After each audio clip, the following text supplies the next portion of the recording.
coronavirus outbreak should really scare the world. It should scare the West, but not because of the virus. It should scare us because of the way that China has handled this virus. And especially what impressed me is the way they've used technology to combat the virus. And I'll give many examples. But one thing you should know about China is that when there's a crisis, they don't see it only as a worry, but also an opportunity. And it's part of the Chinese character called Weiji. Weiji has two parts, and the first part means danger, and the second part means opportunity. And so with every danger, with every crisis, there is an opportunity. And that is what you could see with using and deploying technology to solve the problem today.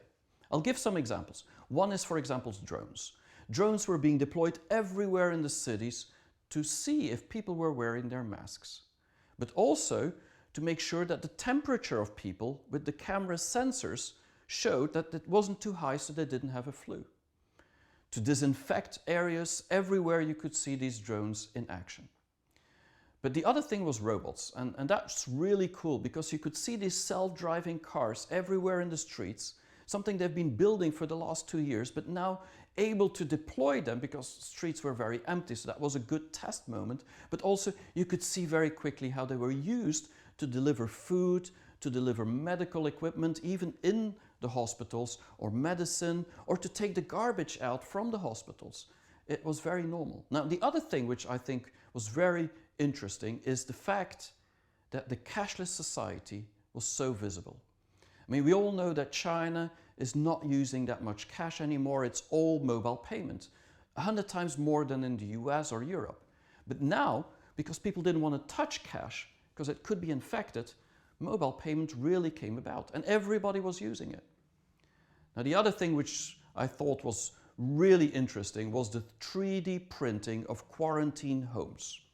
A company in Shanghai called Winsol was printing every 2 hours another quarantine home, sending them to the hospital, sending them everywhere in China that they were needed. And this was not old technology, this is state-of-the-art technology, immediately used for when it was needed. What was really incredible to watch was the number of applications, new applications that Chinese were using. I mean, think about office applications like collaboration tools. Because everybody was inside, people, the workers could not go to factories or couldn't go to their office, so they had to use something. And so they spiked like crazy. Everybody's now using remote working applications. But also the schools were actually completely changing in the way the teachers and the students were now working together because the schools are closed. So teachers couldn't teach. But what they did is they all started doing video streaming. And they streamed their lessons to the students. And the students often even got iPads from the schools to be able to follow the lessons. And Alibaba was helping to explain and to tell the teachers how to improve their video streaming.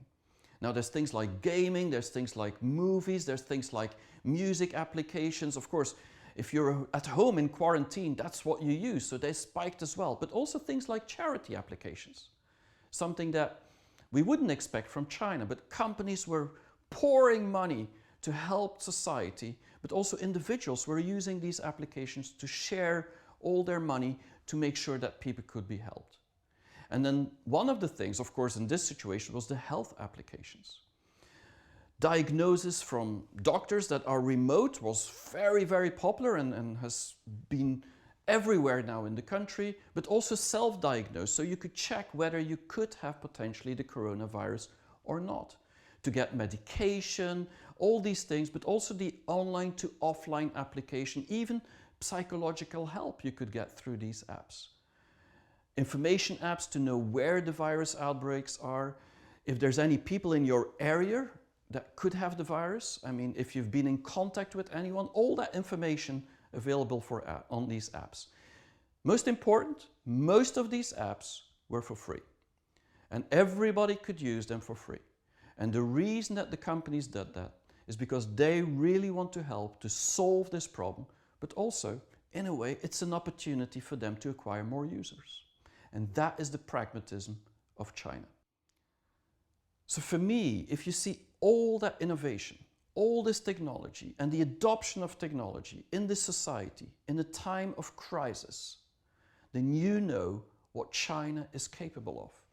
And that is, in my view, what the world should really look at. And maybe we should be scared of that, at least worry about if that comes to the rest of the world.